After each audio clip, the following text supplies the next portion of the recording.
हे guys, मैं हूँ Charu. Welcome to law school. मैं आपको लॉ के टॉपिक्स करवा रही हूँ।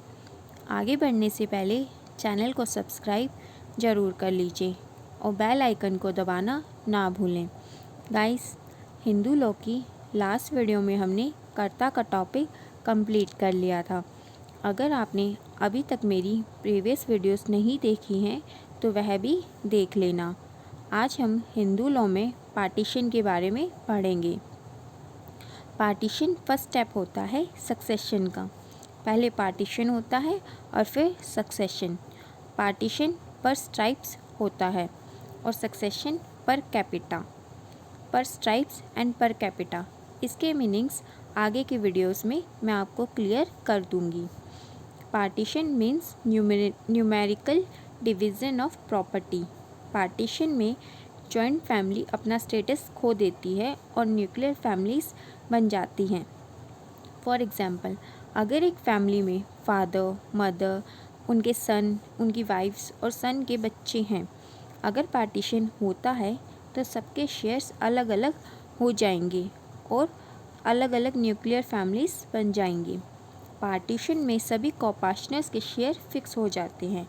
अगर पार्टीशन के बाद भी दो कोपार्टनर्स जॉइंटली प्रॉपर्टी होल्ड करना चाहते हैं और अपना जॉइंट स्टेटस नहीं खोना चाहते तो वो ऐसा कर सकते हैं।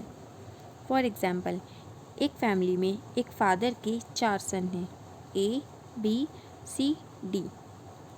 पार्टीशन में फादर और उसके सभी सन्स को बराबर शेयर मिलेगा, मीन्स सबको 1/5 शेयर मिलेगा। पर B एंड C अगर अपना जॉइंट स्टेटस नहीं खोना चाहते और जॉइंटली प्रॉपर्टी होल्ड करना चाहते हैं तो वो ऐसा कर सकते हैं। मिताक्षरा लॉ में पार्टीशन के लिए 2 रिक्वायरमेंट्स ज़रूरी हैं। फर्स्ट है सीवरेंस ऑफ स्टेटस और इंटरेस्ट, जो कि एक यूनिलेटरल एक्ट है। मीन्स अगर कोई कोपार्टनर अपनी इंटेंशन जाहिर कर दे कि अब वह पार्टीशन चाहता है। और सेकेंड है actual division of property in accordance with the shares by metes and bounds, जो कि एक बिलेटरल एक्ट है। फर्स्ट स्टेज में सिर्फ इंटेंशन बताई थी किसी कोपार्टनर ने, पर सेकेंड स्टेज में एक्चुअल डिवीज़न होता है प्रॉपर्टी का। पार्टीशन तब से इफेक्टेड माना जाता है जब कोपार्टनर ने अपनी इंटेंशन बता दी थी मिताक्षरा लॉ के अकॉर्डिंग। उसके बाद तो सिर्फ डिवीज़न करना रहता है। पार्टीशन कैसे भी करवाया जा सकता है, by agreement, by suit, by will etcetera. इसके बारे में हम कल के वीडियो में डिटेल में पढ़ेंगे। दयाभागा लॉ में पार्टीशन का एक्चुअल डिवीज़न हो तभी वह इफेक्टिव पार्टीशन होगा, मीन्स मेयर सीवरेंस ऑफ स्टेटस से पार्टीशन नहीं होगा। आगे है subject matter of partition. Partition का सब्जेक्ट मैटर सिर्फ जॉइंट फैमिली प्रॉपर्टी या कोपार्टनरी प्रॉपर्टी ही होती है। सेपरेट प्रॉपर्टी जो कि कोपार्टनर्स ने अपनी इंटेलिजेंस और अपनी हार्डवर्क से कमाई है, वह पार्टीशन का सब्जेक्ट मैटर नहीं हो सकती। सेकेंडली, जो प्रॉपर्टी डिवाइड नहीं की जा सकती, जैसे staircase, well, bathing guard, cooked food, utensils, ponds etcetera, ये सब पार्टीशन का सब्जेक्ट मैटर नहीं हो सकती। मीन्स जो प्रॉपर्टी डिविजिबल नेचर की होती है वही पार्टीशन का सब्जेक्ट मैटर हो सकती है।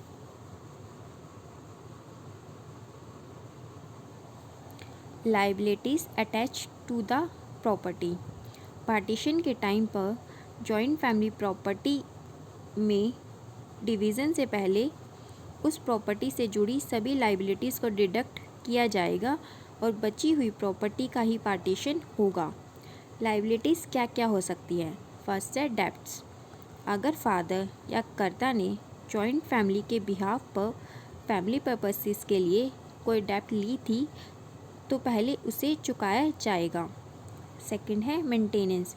जॉइंट फैमिली में कुछ मेंबर्स जो कोपार्टनर्स हो भी सकते हैं और नहीं भी, पर उनके मेंटेनेंस जॉइंट फैमिली प्रॉपर्टी से होती है, जैसे mother, stepmother, grandmother और फैमिली की सभी females, unmarried sisters, widowed daughter of a deceased co-partner. Third है मैरिज एक्सपेंसेस ऑफ डॉटर।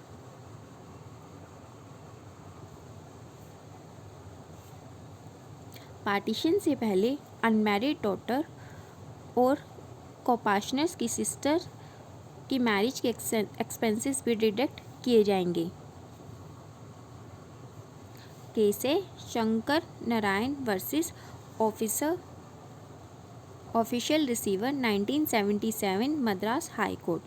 इस केस में हाई कोर्ट ने हेल्ड किया था कि डॉटर की मैरिज के सभी एक्सपेंसेस पार्टीशन के बाद हिंदू जॉइंट फैमिली प्रॉपर्टी से ही रिकवर किए जाएंगे पार्टीशन डीड के अकॉर्डिंग। फोर्थ है फ्यूनरल एक्सपेंसेस ऑफ को-पार्टनर्स भी जॉइंट फैमिली प्रॉपर्टी से ही डिडक्ट होंगे। फिफ्थ है पायस ऑब्लिगेशन, जैसे रिलीजियस, चैरिटेबल ऑब्लिगेशंस एक्सेट्रा। ये सभी लाइबिलिटीज़ डिडक्ट करने के बाद जो प्रॉपर्टी बचती है उसी का पार्टीशन किया जाता है। Persons who have right to partition and share.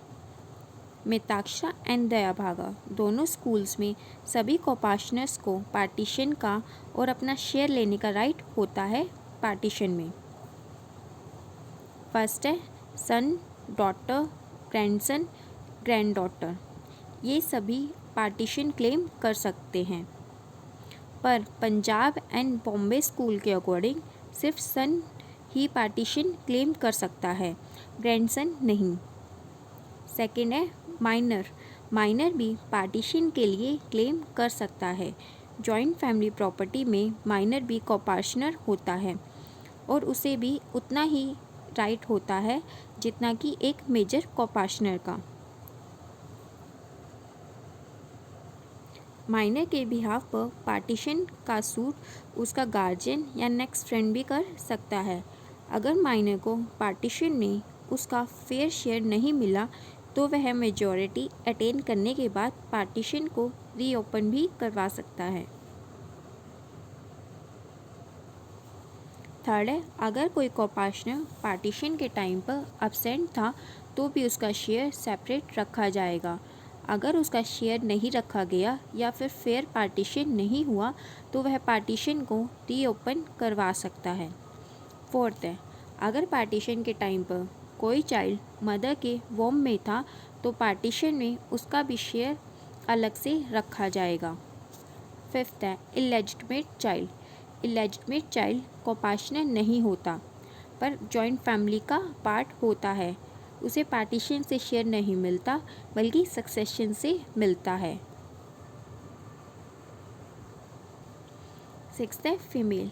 Daughter के सिवा कोई और फीमेल पार्टीशन क्लेम नहीं कर सकती, पर 3 फीमेल्स जिनका पार्टीशन में शेयर तो रखा जाता है पर वह खुद से पार्टीशन क्लेम नहीं कर सकती। फर्स्ट है विडो ऑफ टॉप मोस्ट को-पार्टनर।